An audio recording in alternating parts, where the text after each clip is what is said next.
we're doing air environment and weather today. Chapter 8 through 20. As you guys, I believe you guys read through it. Any questions, or you want to kind of do a quick discussion before we go in on it? Does anyone have anything to say, or you just want to start with the presentation? Nope. All right, so we'll start out with the air environment. So, like you read, it talked about an atmosphere, correct? So there was 3 types of the atmosphere, and they described 3 types. Can anybody tell me what those 3 types were? Is it the Tropopause, the Stratopause, the Metapause? Yeah, so that'll be, you have elements, regions, and pressures. So you're talking about the regions. Okay. So there'll be elements and regions and pressures. So that's going to talk about the 3 basic factors of an atmosphere.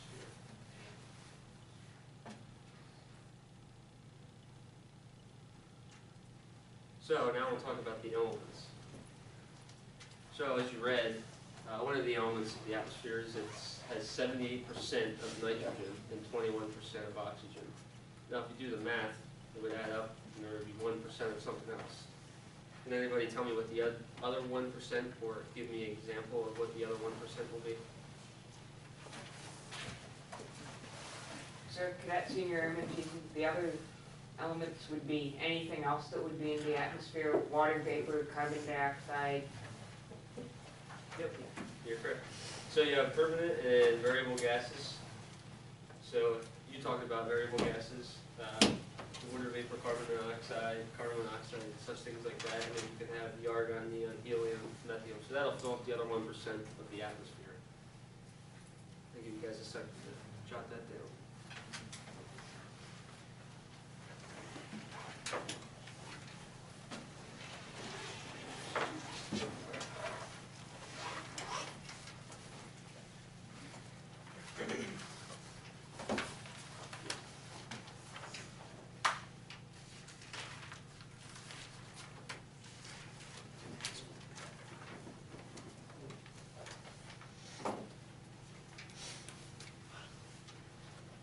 Is everybody good?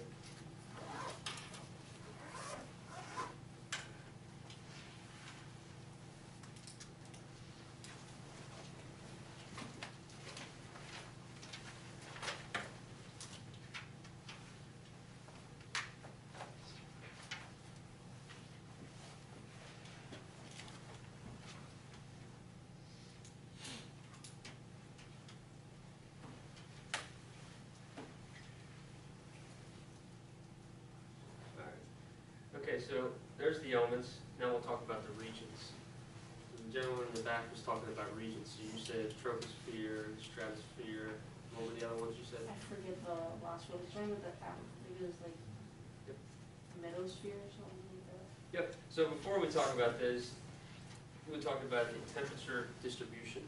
So basically what they're saying with the temperature distribution is that you're naming all 4 regions because temperature changes in all 4 regions, whether it decreases in altitude or it increases with altitude, or it increases then decreases in the same sphere.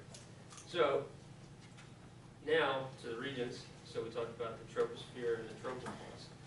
We'll get to these individually in each slide, but as we want to start out with is that the troposphere is going to be the long range of the one region, and then the tropopause is, I wouldn't say it's skinny, but it's kind of the borderline of going from the troposphere to the next sphere, which would be the stratosphere.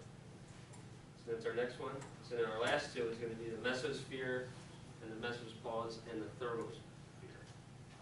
And by looking at that thermosphere, you would probably guess that it's probably the hottest of all the regions, correct?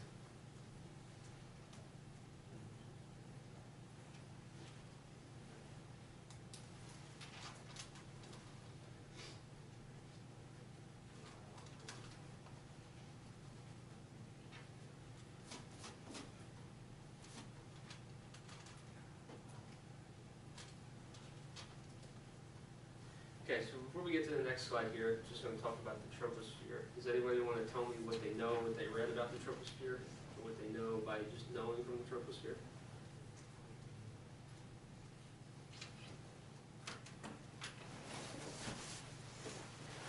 Sir, Cadet Senior Airman Jason, the troposphere gets colder by, I believe, 1 degree Fahrenheit every 1,000 miles or feet.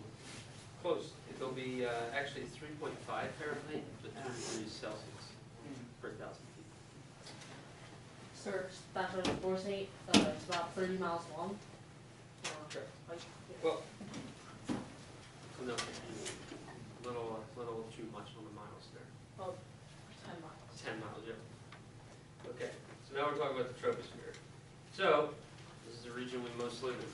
If it goes up to 10 miles, if you can do the math, 10 miles is going to go up to how many feet? And that'll give you an answer of, it's going to go up to almost 55,000 feet. So I don't think anybody's living up to 55,000 feet. Most airplanes don't even go up to 55,000 feet. Can somebody tell me why near the equator or near polar regions it's going to be 5 miles instead of 5,000 miles instead of 10,000 miles? Because of the Earth's tilted axis. Exactly. So it's basically due to the change in air. It actually, you could say tilted axis, but tilted axis is going to do to the air's temperature between the poles and the equator, where the equator is going to get more sun action, which is going to have a higher temperature. And then up in the polar regions, as we know, polar means cold, it's going to be colder, which will force the troposphere to be at 28,000 feet, or 5 miles, and that's all 5,000 miles, and that's all going to be from the Earth's surface. Wait, is it 5 miles or I'm sorry, 5,000 miles. 5,000? Yep, 5,000 miles up on the street. All right, and then other things, you talked about the lapse rate. So the lapse rate basically means that, well, first off, before I even talk about the lapse rate, is that the troposphere, does it get hotter or colder as you go up in altitude? It gets colder. So, as we look here, it's going to get 2 degrees Celsius per 1,000 feet. And then 3.5 Fahrenheit, but as you go through here, through aviation, we really don't use Fahrenheit, we use Celsius.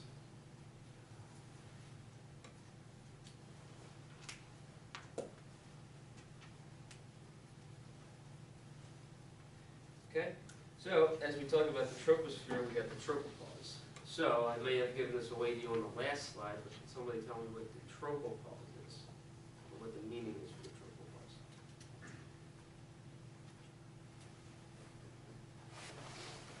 So the tropopause is the border between the troposphere and the stratosphere? Yep, that's basically the border. You can kind of think of it as a dividing point for the next region. So it leads it off into the next region. If any of you are familiar with the jet streams can be held inside of the tropopause.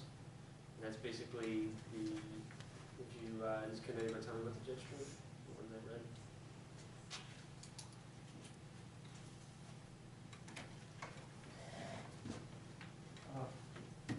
In first class international, jet stream is a flow of air that can go on for like miles and it's high altitude. Correct. Good. All right. So that's going to talk about our tropopause. So now we have our stratosphere and then our stratopause. So how many miles, or when does it start? When does it top out of in the stratosphere?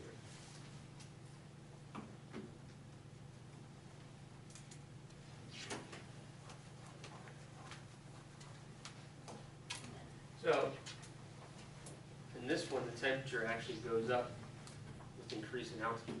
So as you're going through the troposphere, the temperature decreases. As you hit the stratosphere, it actually increases. The altitude for the stratosphere, it starts at 10 miles, and that ranges all the way up to 30 miles, obviously from above the surface there. Sir, why does it go up? It's because it's closer to the sun? Well, actually, we'll get to that. We have a picture that I can show you. Theoretically, it could be that. And then temperatures for that, it's going to be go from minus 60 to about minus 40. And then, okay. So is it 10,000 miles and 30,000 miles, or 10? I'm sorry, it's 10 miles. Yeah. It's 10 miles. Okay. So the tropopause goes from, or the troposphere goes from 0 to 10, and then this one goes from 10 to 30. So if I said that, I'm sorry, I was getting it mixed up with feet. Okay. And then, as we talked about with the Tropopause, we have a Stratopause. So it's kind of the same ordeal, as it's kind of the dividing point from this section to the next region. If I'm going too fast, just let me know. Anybody have any questions with the last two regions so far?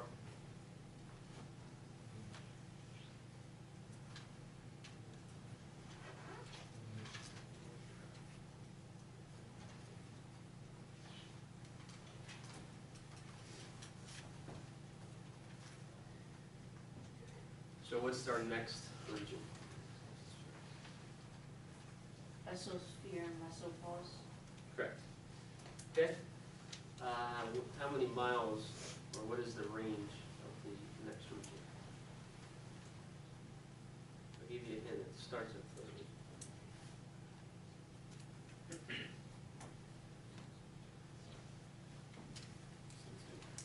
Close. So is it 30 to 100 miles? 30, no. So, the mesosphere is going to be 30 to 50 miles.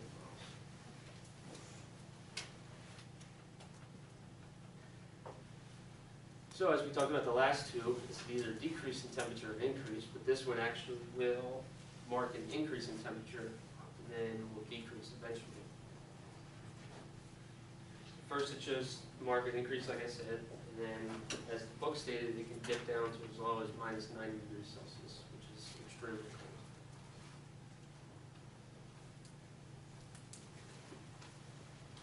And as it gets to minus 90, at that point is when the mesopause starts.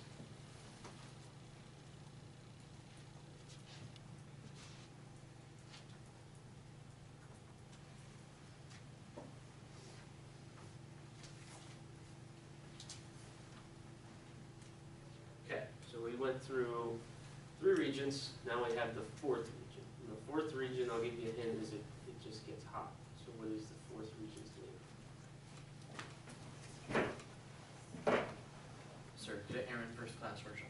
It is the thermosphere. Yes, that's right. So we have the thermosphere. Can anybody tell me what the range of the thermosphere is? Starts with 50, yeah.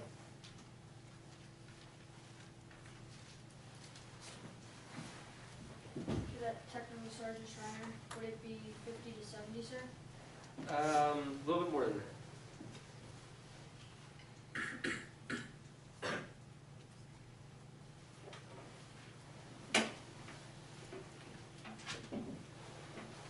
Cadet Senior Airman Schreiner, 30 to 80? So remember the last one ended at 50, so this one will start at 50. So it actually goes to 50 to 130 miles.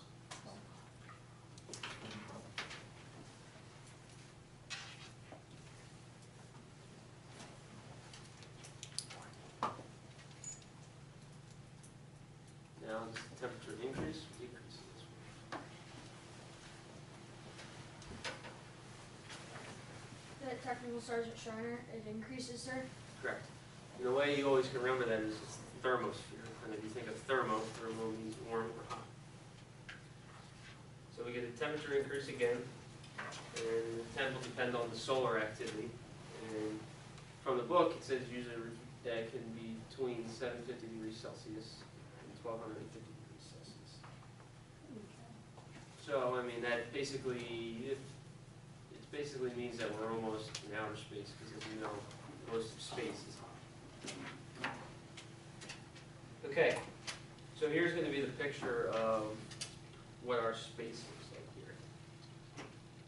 So as you see, right there you have your Tropopause. And as you can see, the Tropopause is pretty high because I think it puts here, and this is in your books, I don't know if any of you have your textbooks with you. That's the diagram that was in there. So this white line right here is going to deviate what the temperature is. So down here is 0. So as you can see, the Tropopause goes to right about here.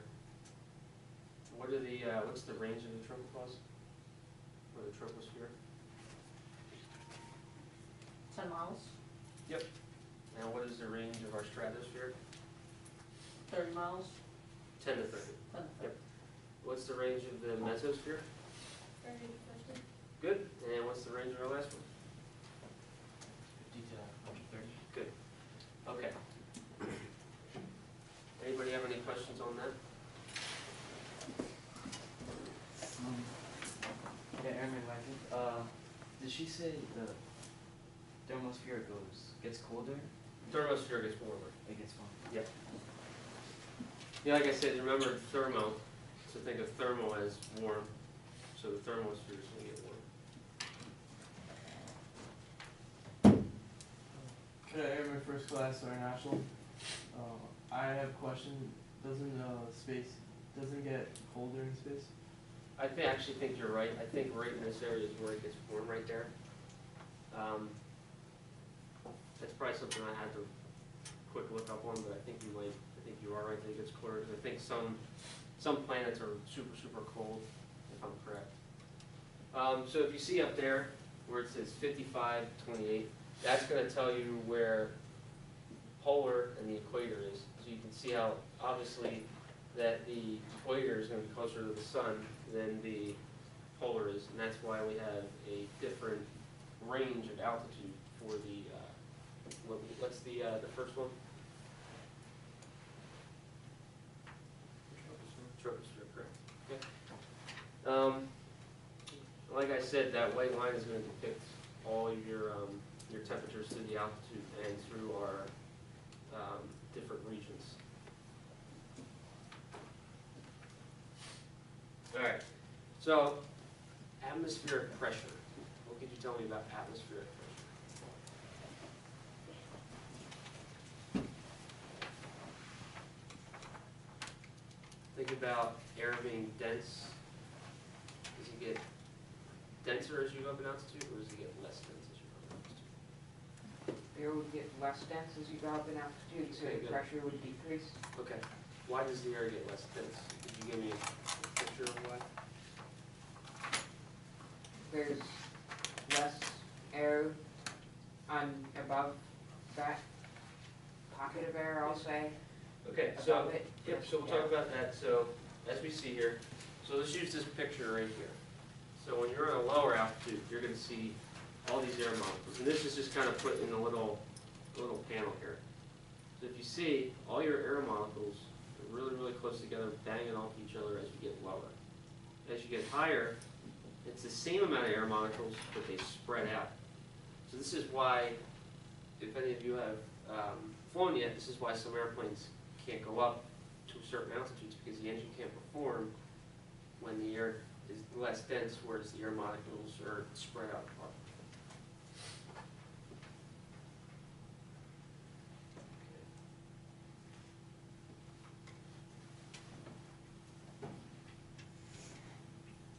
Anybody have any questions on chapter 18?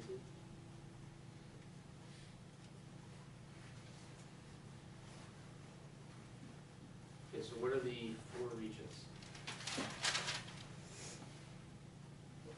Oh, okay. You in the back. Me? Yep.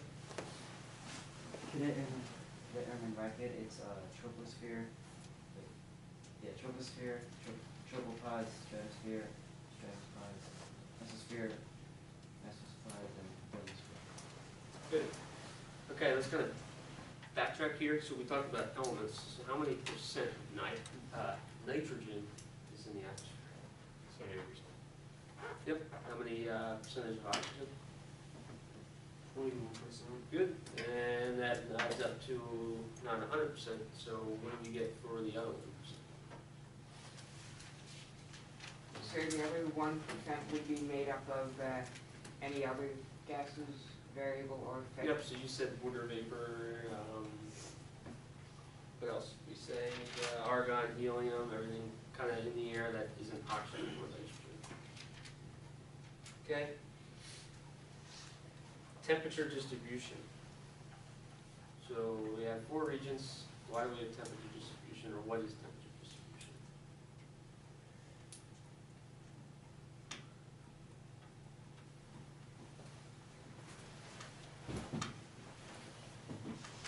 Cadet Technical Sergeant Schreiner. Sir, is it when this light hits the earth and it spreads out throughout it? Yeah, you could say that. So you can think of the temperature distribution. The way the book explained it to you guys is that temperature distribution means that throughout the atmosphere, the temperature changes.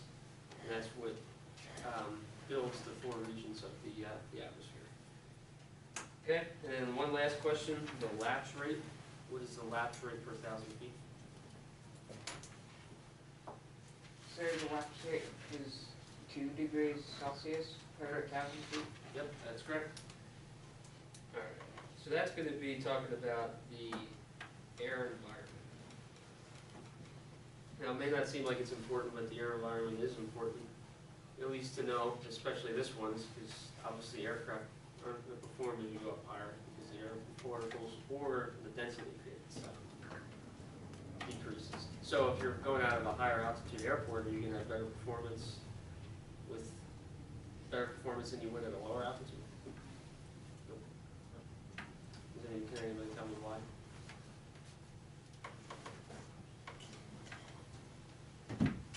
Cadet in first class international. There's 2 reasons. First, because like you said, the engine won't be performing as well, and the airflow would be less over the wind. Okay, that's a good explanation. Okay, so we're gonna move in, I'm sorry, you have a question? So would the SR-71 black bird, like, because everybody says it flies at the edge of space, would it fly at the troposphere, the stratosphere, or like? Well, it all depends on the temperature and what altitude they're at. So, do you know what altitude Like, is? what would be considered the edge of space, like the thermosphere or the mesosphere? That's a good question. The book kind of didn't really explain it, but they kind of don't say that there is an edge. That's kind of why they Yeah. call it aerospace, because you have the atmosphere and space, which they really don't know when space begins or when the atmosphere ends. It's kind of a question that always confused me, because how do you know when it starts? As you know, I mean, the thermosphere is basically, you have the troposphere, the tropopause, everything, they label it by temperature and altitudes, but they don't specifically say when here's space, because it always can change because of the temperature. All right, so there's 3 weather elements. So we're going to talk about fronts, we're going to talk about clouds, just mostly cloud types, and what weather they could bring, and wind shear. So before we get to it, can anybody tell me what a front is, or what type of front it is? There's stationary fronts, the one with like the blue pointy things. That one is, and yeah. Yeah. What? Good. A cold front? Yep. So you got 2 of them. So you got stationary, a cold front. What else do you got? A warm front? Warm front. And there's one more.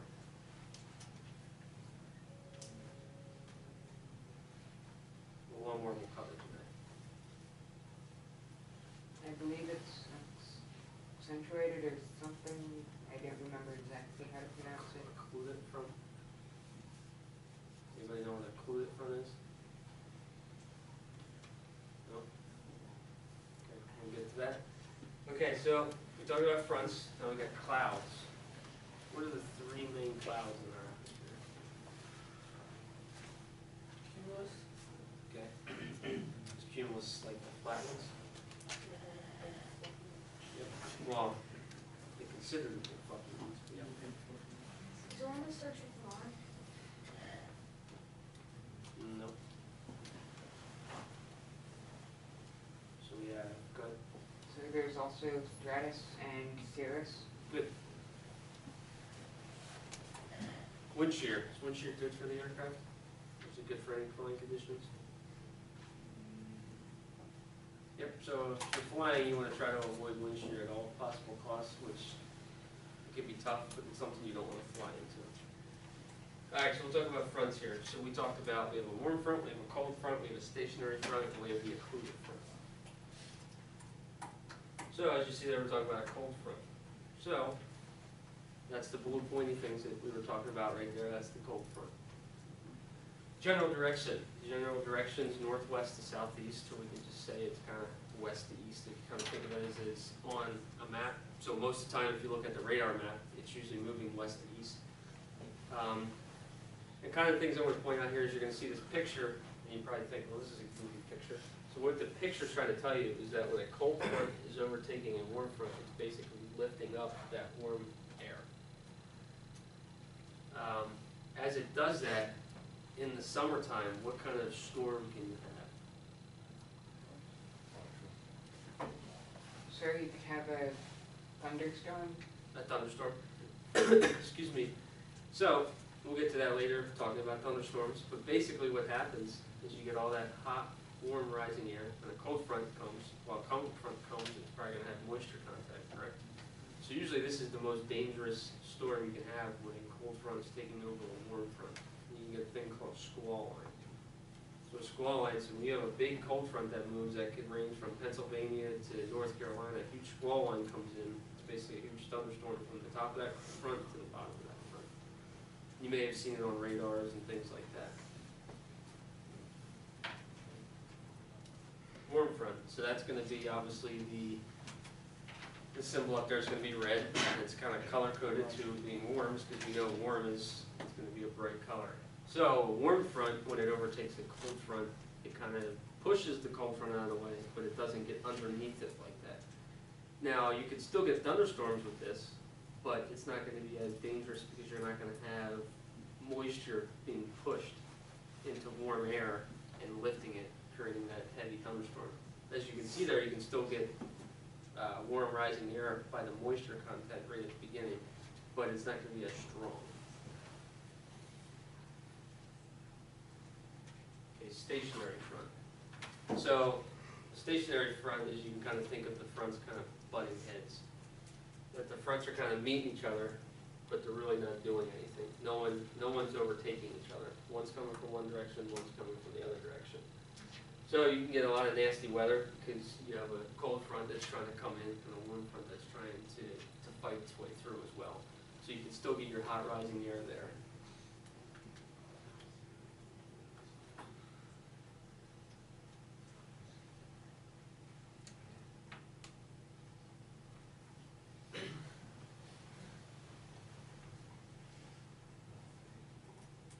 Okay, an occluded front. So we have an occluded front, this is the one that we were looking at.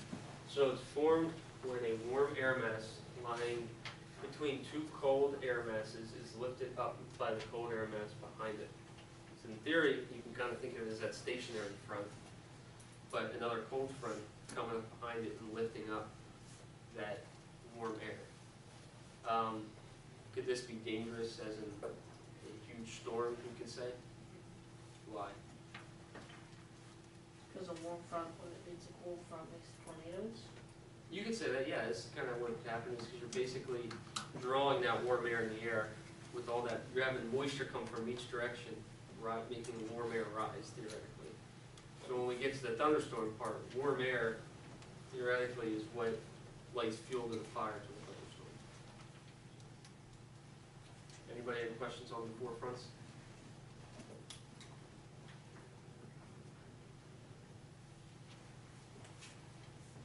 Okay, so we talked about cloud types. So we said there's cumulus, we said there's cirrus, we said there's stratus. Alright, so we have a picture here of cloud types. Now there's a bunch of them, but we can stick just with either the stratus, the cumulus, or the cirrus. The main things to look at is that the cirrus is anything above 18,000 feet. So on a nice clear day, you walk outside and you kind of see clouds, and it kind of just looks like somebody just took a paintbrush and kind of just painted a picture, you know what I mean? Where it's just really, really thin clouds. That's going to be your cirrus clouds.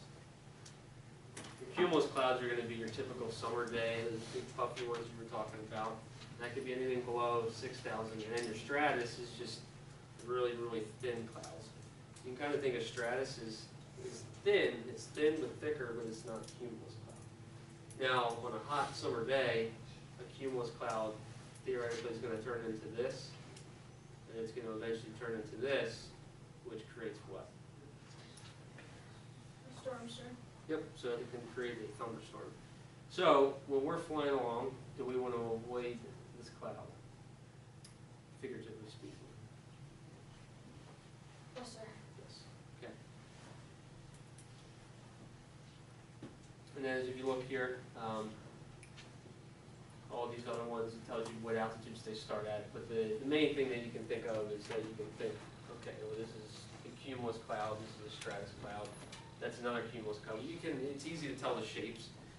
On it, you know the difference between IFR and VFR. Most of the time you have a low overcast layer, you're going to usually have your stratus clouds because it's going to be clouds that are small, thin, and then on top of it, it's just kind of cloud type blue skies on top. But the big ones that we're going to get to shortly, I was talking about the cumulonimbus, which can create our thunderstorms. So if you have a cold front moving in and you have a bunch of cumulus clouds, theoretically, you can form a cumulonimbus cloud.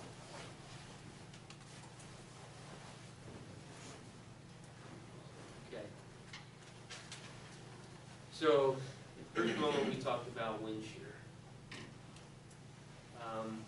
What does wind shear do?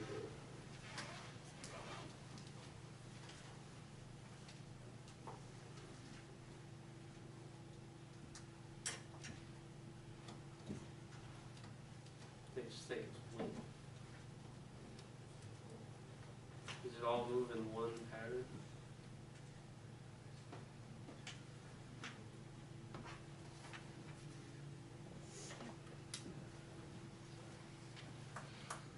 Nope.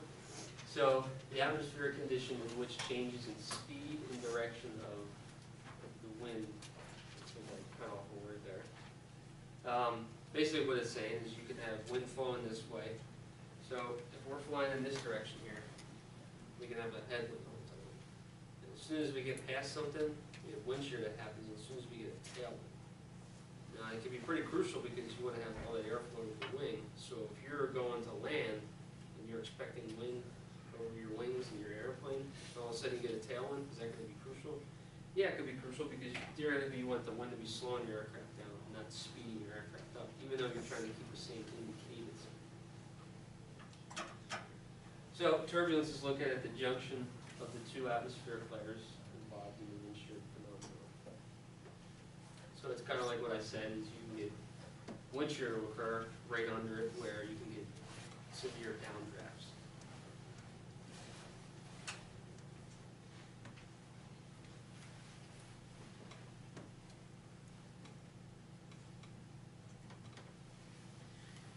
Now, it can also occur when there's a temperature inversion. So a temperature inversion means a difference in temperatures. Can anybody tell me what they know about temperature inversions? Sir, are temperature inversions common on coastlines? Good. Why so?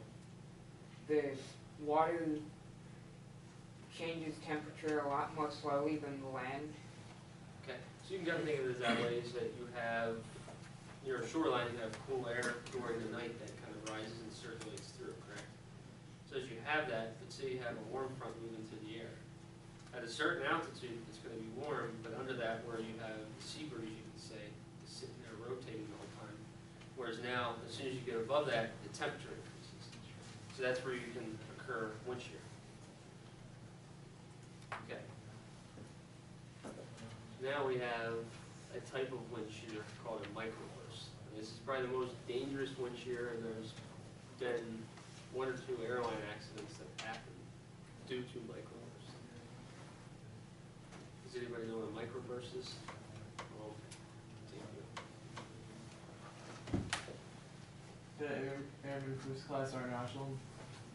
Microburst is when the wind, like, out of nowhere, it goes, it floats like all the way down. yes. So it's kind of like wind shear. You can think of, you can have a headwind at one moment, a tailwind at one moment, but right under the microburst, you're going to have a sufficient amount of downdrafts, kind of what you're saying. So I have a picture here. So we can usually say it's caused by a column of air quickly cooled, and it directly falls to the earth. So you can kind of think of above that, it's going to be clouds. It's usually going to happen in a rainstorm, theoretically in the summer. So what you're going to happen is you're going to have all the strong downwash right here as each statement. So all your strong downwash, you can have a headwind that goes this way, or the wind goes this way, creating a headwind. And you have wind going this way that creates a tailwind. So what happens is when your airplane's flying along, you encounter a headwind. So when you encounter a headwind, what do you do? Typically, when an aircraft encounters a headwind, it could slow down dramatically. Yep, so when the aircraft slows down, what is the instant going to be? If you're on final approach. You stall. You could stall, but what would you do if you slowed down? Airman First Class Aeronautical. Cadet Airman First Class Aeronautical. I have a change to that statement. Sure. You would slow down like by ground speed, but you would increase by wind speed since you're going against the Good. wind. But if it does that, it's essentially someone, what they're going to do is they're going to want to add power. So now you add power, now you get sufficient downdrafts, which turns into a tailwind. So now you say you have full power and a downdraft turning into a tailwind going towards the ground. Is that going to end the way you want it to? No. And that's how a specific airliner crashes, that they had a headwind, downdrafts, which forced them to the ground, as they believed had enough power in there to overspeed it into the ground they went. So that's one thing you want to make sure of is, obviously, if you hear about a microburst, no one's going to fly in. You're not going to fly through thunderstorms because it's just, it's not, is it good to fly through a thunderstorm? No. Especially under a thunderstorm? Probably not. They say the most dangerous spot in a thunderstorm is just 1,000 feet off the ground or 1,500 feet off the ground. That's where most lightning and everything happens there. Okay. So as we went through that, hopefully I didn't go too fast for you guys. Did everybody briefly understand? I know you guys read it, so hopefully I'm answering all your questions. Good. Cool. All right, aviation weather. So aviation weather kind of talked about some weather hazards. So through the weather hazard, what did it talk about?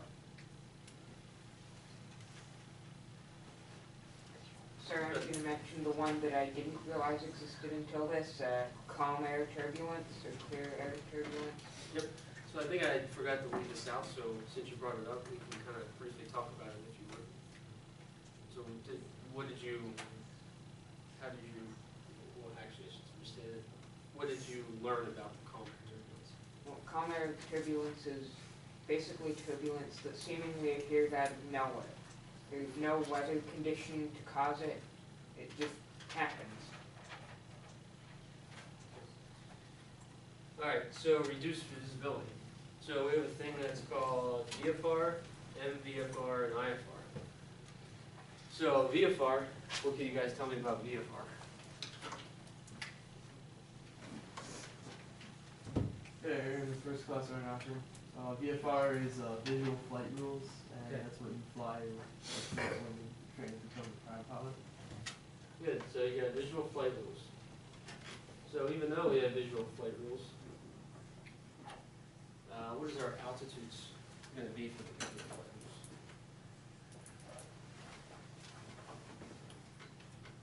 So our altitude is going to be anything greater. Can everybody read this? 3,000 feet. Anything greater than 3,000 feet. Now, is that going to be 3,000 feet AGL or 3,000 feet MSL? Or could you tell me what the difference between MSL and AGL is?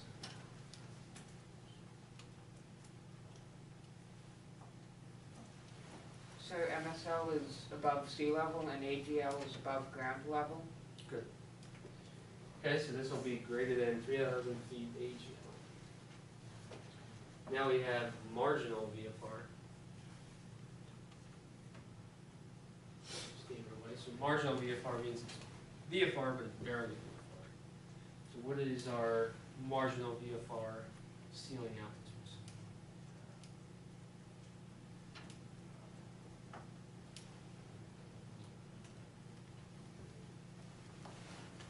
So marginal VFR is going to go from 1,000 feet AGL to 3,000 feet. What does that say, sir? Marginal VFR and VFR. I'm sorry. Can you see it with the screen here? No, the feet. It's 1,000 to 3,000.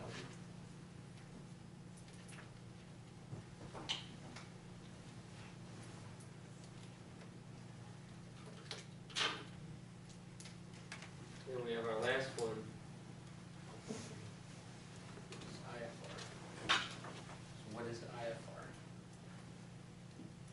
Sir, IFR is instrument flight rules. What does instrument flight rules state? It states that you do not be able to, you need to be able to see outside the aircraft to fly. Good. Anybody tell me what the altitude for that is? I'll give you a hint, it's on the boat.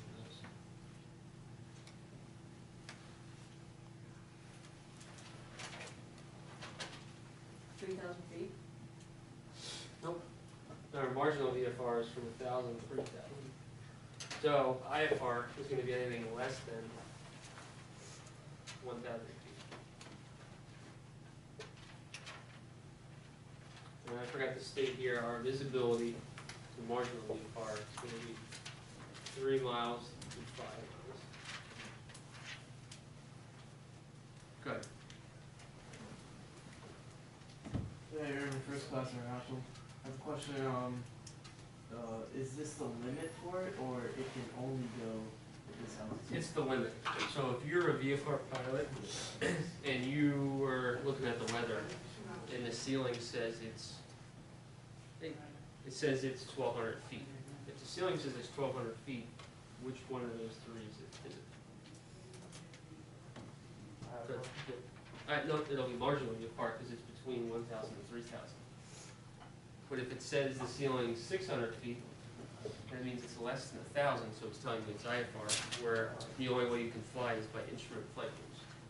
So that's governing what is what.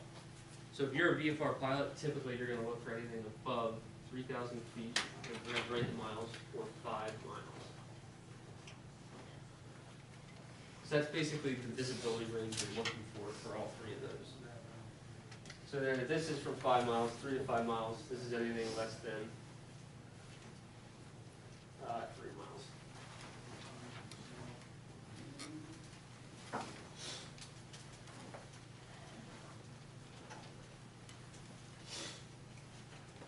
Remember, all of this is going to be AGL. And even when you get the weather off of VTOL or anything like that, or someone tells you what the weather is, that's all going to be AGL.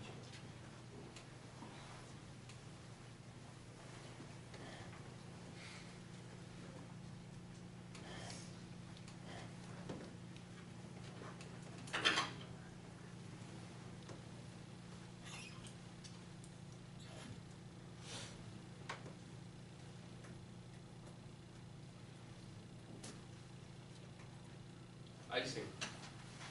Icing is going to be bad for an aircraft.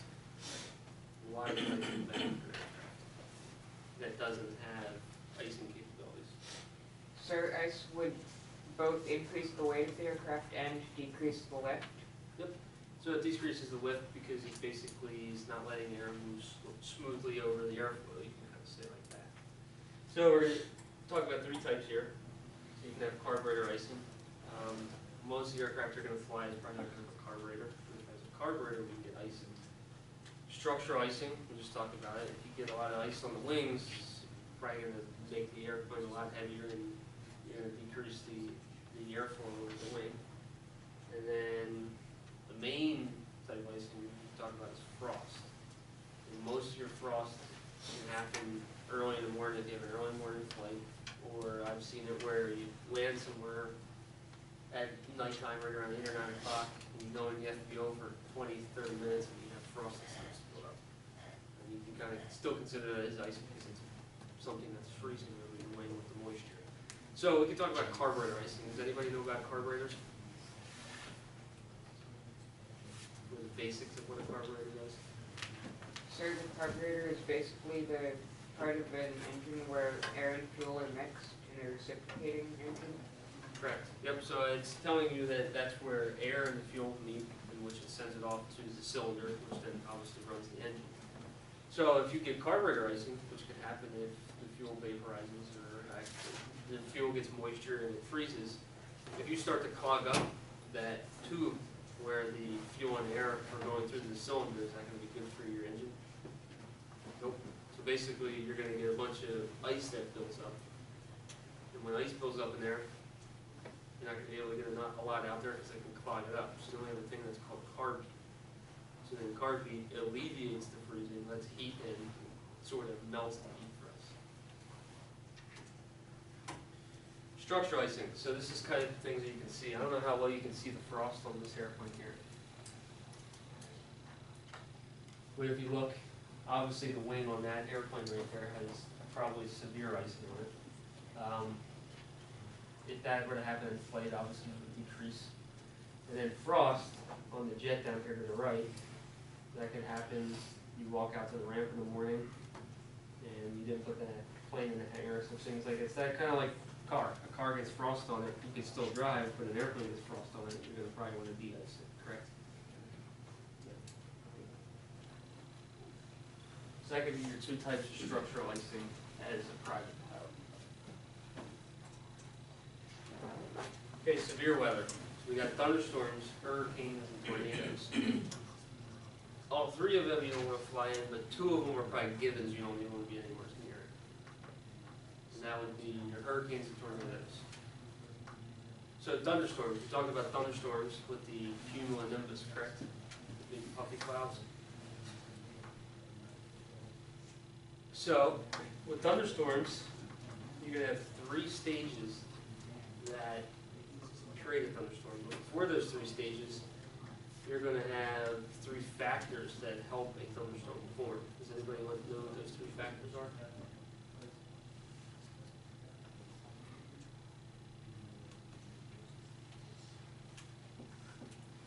So your three factors, remember we talked about the cold front and the warm front.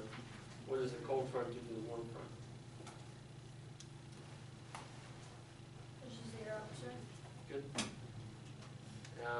So pushes the air up, so you get a lifting force. What comes with the cold front? Moisture, sir. Good.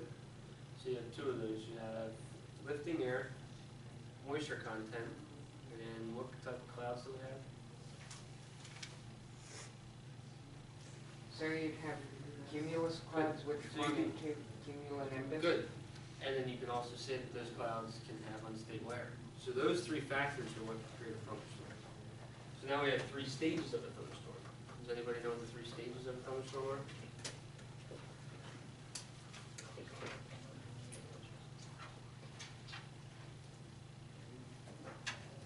So the three stages are building, mature, and then dissipating. Good. What could you tell me about the first one? So building is going to be, call it your cumulus. We call it your cumulus cloud. So what could you tell me about your cumulus cloud? Does that have downdrafts or updrafts? You typically have updrafts at that stage. Very good. Now, this is a good fact for you. These updrafts can reach up to 3,000 feet per minute. So, my question to you is, would you want to get stuck in the updraft that can go 3,000 feet per minute? No. And the reason being is because you probably wouldn't like it. Your stomach would be going all over the place. And plus, the aircraft structure probably wouldn't want to last through that 3,000 feet per minute. Okay, so we talked about cumulus. Now we talked about the mature. What does the mature have? Does that have downdrafts or updrafts? Downdrafts, sir. Good, so the downdrafts are starting, and then why are the downdrafts starting in the mature stage?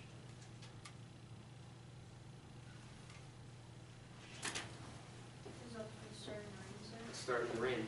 So with the updrafts, you're getting all that moisture being thrown up in the cloud. You can see it's rotating and everything like that.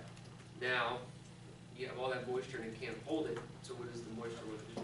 It's going to want to start raining, which is going to create your downdrafts. So the rainfall begins in the mature stage. And the last stage was what? Dissipating, The sir? dissipating stage, that's correct. So we have dissipating. So what is the dissipating have? Updrafts. Downdrafts.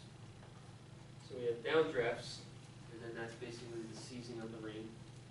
Because all the downdrafts have thrown the rain to the ground. So the dissipating is raining, and then it kind of dissipates out, or it ceases out. Okay, so that's all I got for you with PowerPoint wise. Does anybody have any questions on what we covered?